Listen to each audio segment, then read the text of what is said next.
Salam alaikum, rahmatullah. Bonjour à toutes et à tous. Bienvenue sur notre chaîne.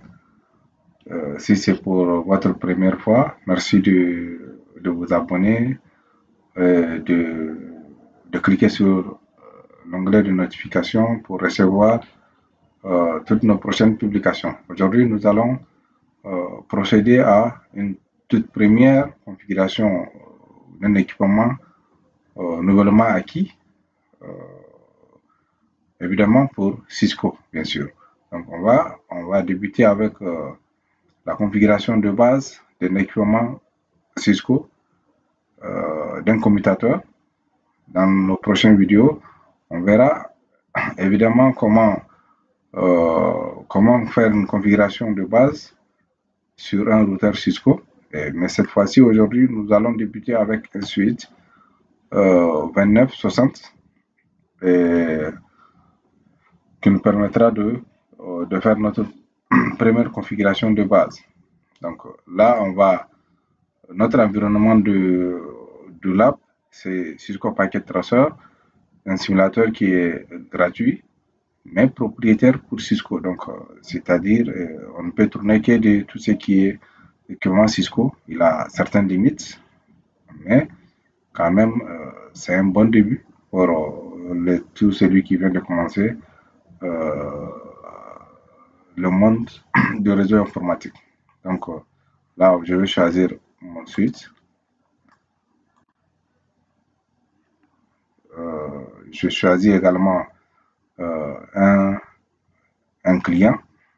Un client, c'est-à-dire un poste d'admin qui il va se connecter sur le switch en question pour faire la configuration de base. Je le place. Là, à cette étape, c'est-à-dire, comme c'est un équipement nouvellement acquis, dans l'environnement réel, on suppose que c'est physique. Donc, nous avons besoin d'un câble console pour pouvoir effectuer notre toute première configuration, c'est-à-dire nommer le switch, en nommant le switch, sécuriser les lignes physiques, les accès physiques, sécuriser le mode privilégié, sécuriser également les lignes virtuelles. Et si possible, on peut également lui donner une adresse IP pour le management à distance. Mais pour aujourd'hui, on va juste se limiter à la configuration de base, le nommer, lui donner un mot de passe du mode privilégié et crypter les mots de passe qui vont passer en clair, bien sûr. Donc là, pour choisir mon câble, je clique sur Connection. Et pour la câble console, évidemment, il est là. Câble console, il est sur la couleur de là. Je choisis. Donc, je clique sur le PC. Je choisis R332. Donc, sur le PC. Sur le PC également, je choisis Core Console. À ce niveau, donc, je dois ouvrir mon PC. En ouvrant mon PC, je vais sur Desktop. Sur le Desktop, je peux aller sur le terminal. Donc, j'ouvre là, c'est-à-dire, voilà, j'ai mon switch. Je peux faire entrer. Là, on peut dire que le switch n'a rien. On peut rentrer, on peut passer en mode privilégié avec la commande Enable. De là, on va passer en mode de configuration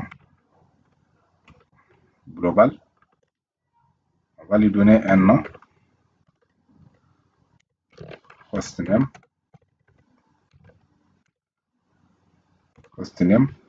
Je lui donne switch. Par exemple, niveau 1.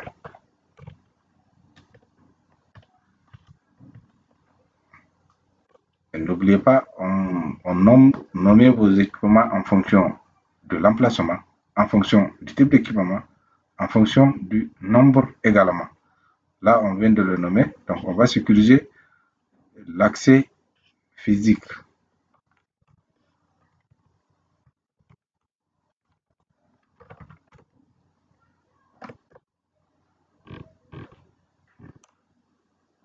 Password.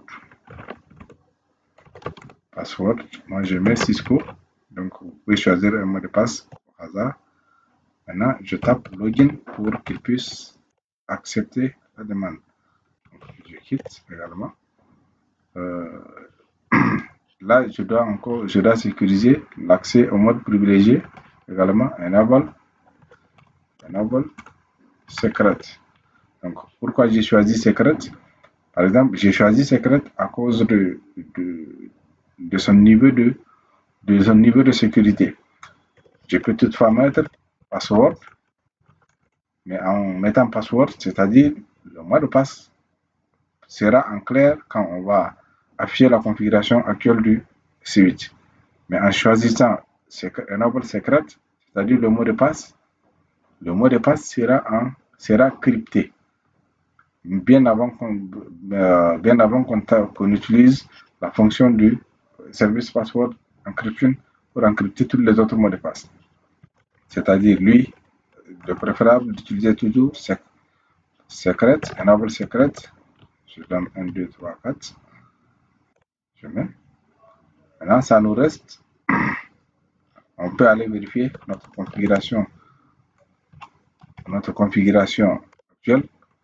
Vous allez voir que le mot de passe est crypté. Comme on a utilisé la fonction enable secret.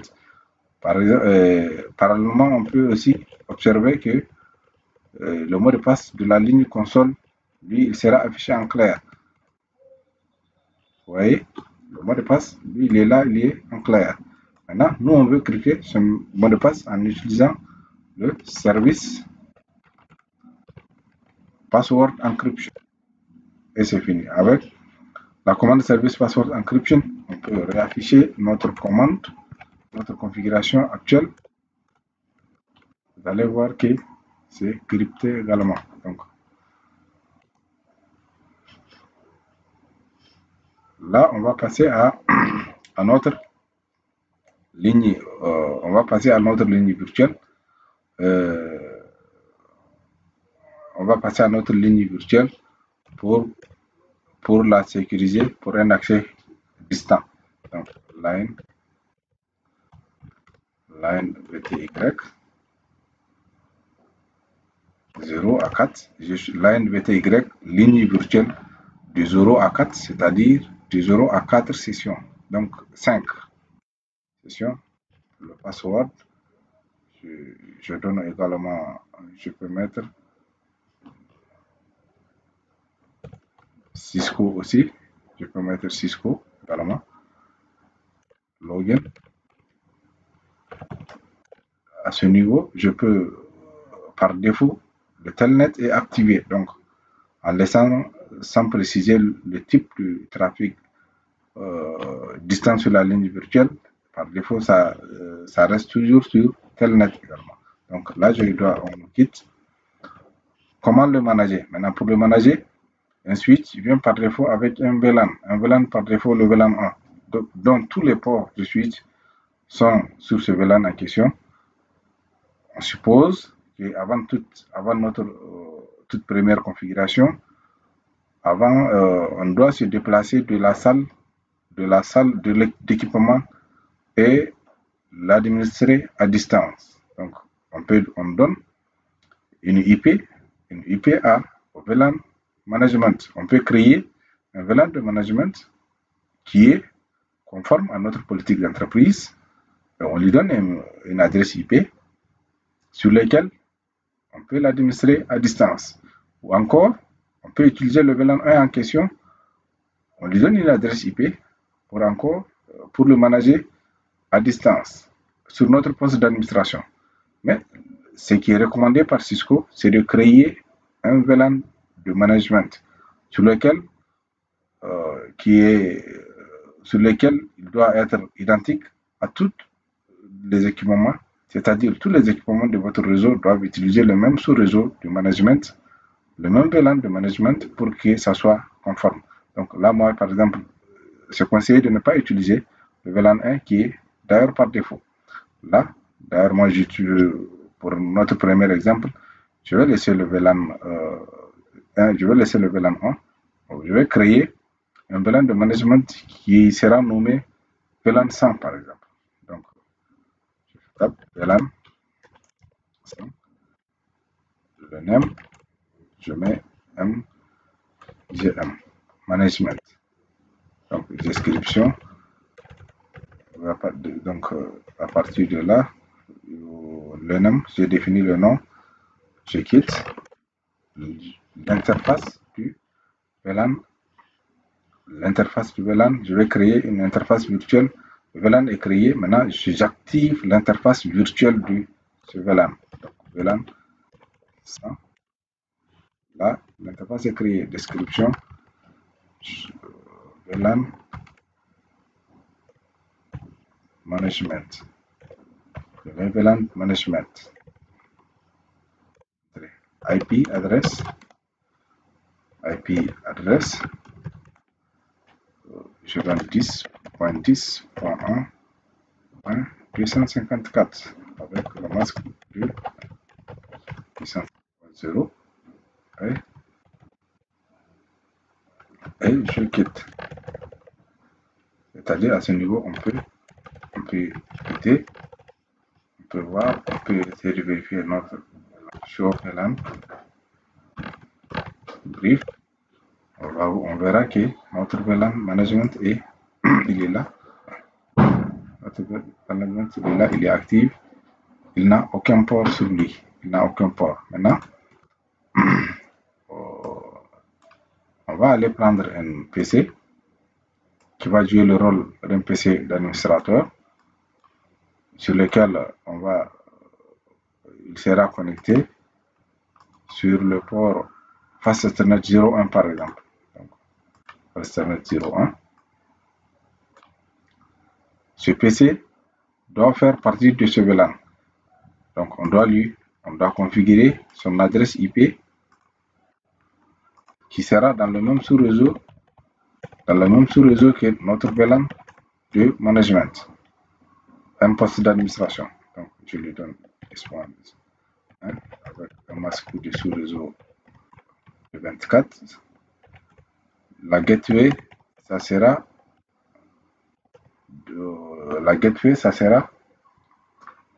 1.254, l'adresse du VLAN en question. Donc, ça peut, dans la vie réelle, ça peut toutefois changer. Le VLAN, l'adresse, la passerelle par défaut peut être l'adresse du VLAN qui est sur votre switch core ou sur une interface, sur une sous-interface d'un routeur. C'est-à-dire, il faut qu'en le laissant dans le même sous-réseau, on aura accès également à notre switch pour le manager. Et là, on va aller affecter le port. On va aller affecter le port 01 à notre VLAN de management pour qu'il puisse passer. Donc, interface, passe Ethernet 01, switch port, mode. On définit son mode d'accès qui est quand même, il vient par défaut avec le mode dynamique, mode par défaut, switch port, l'access, VLAN 100. Là, à ce niveau, on doit être capable de pinguer notre switch. Donc, on peut utiliser un ping 10.10.1.254.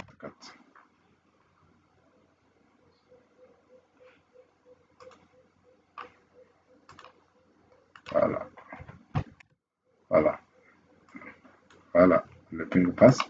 Donc, c'est-à-dire à partir de là, comme notre telnet est configuré, on peut utiliser notre telnet 10.10.1.254. Là, c'est bon. Vous observez déjà, il demande un mot de passe. Cisco, enable, je mets 1, 2, 3, 4, c'est ça, voilà. Là, on a accès à notre équipement. Merci, merci à tous. Essayez de le pratiquer, reprenez et faire de l'app. Le réseau, c'est toujours pratiquer, reprendre les configs et tout ce que vous n'avez pas compris, continuez de rechercher et retaper, reprenez tous les labs que vous faisiez. L'essentiel, c'est de comprendre ce qu'on tape. Merci à tous pour notre prochaine vidéo, très bientôt, qui sera sur la configuration de base sur un routeur. Également, on va utiliser les lignes virtuelles en utilisant les protocoles sécurisés SSH au lieu de Telnet. Telnet n'est plus utilisé à cause de sa faille qui ne crypte aucun trafic. C'est-à-dire tous nos noms d'utilisateurs, nos identifiants qu'on utilise pour accéder à nos équipements, ils passent en clair sur le réseau. Et aussi tous les trafics échangés entre le poste d'administration et l'équipement. Un intrus peut s'infiltrer et capturer le trafic qui se passe entre notre équipement et le poste d'administrateur, et en partant de là, il peut jouer le rôle d'une attaque l'homme du milieu pour usurper l'identité de l'administrateur ou de l'équipement, pour détourner, pour bien sûr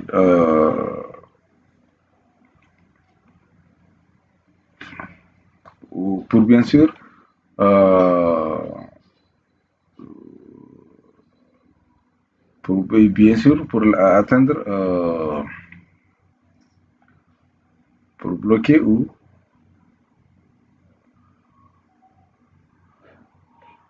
pour bloquer effectivement, pour bloquer l'utilisateur, pour bloquer l'administrateur légitime d'accéder à l'équipement, ou encore pour voler des informations confidentielles sur le poste de l'administrateur, ou accéder à l'équipement sur les crédentiels, sur les identifiants qui ont été capturés de l'administrateur, bien sûr. Donc, pour se munir de cette attaque, on doit utiliser SSH à la place du Telnet. Telnet n'est plus utilisé. Merci d'être là. Merci. N'oubliez pas de liker, n'oubliez pas de vous abonner pour notre prochaine session. On va continuer. Ce n'est que le début. Et merci à tous. Merci beaucoup. Et bonne suite. Et pour continuer à pratiquer.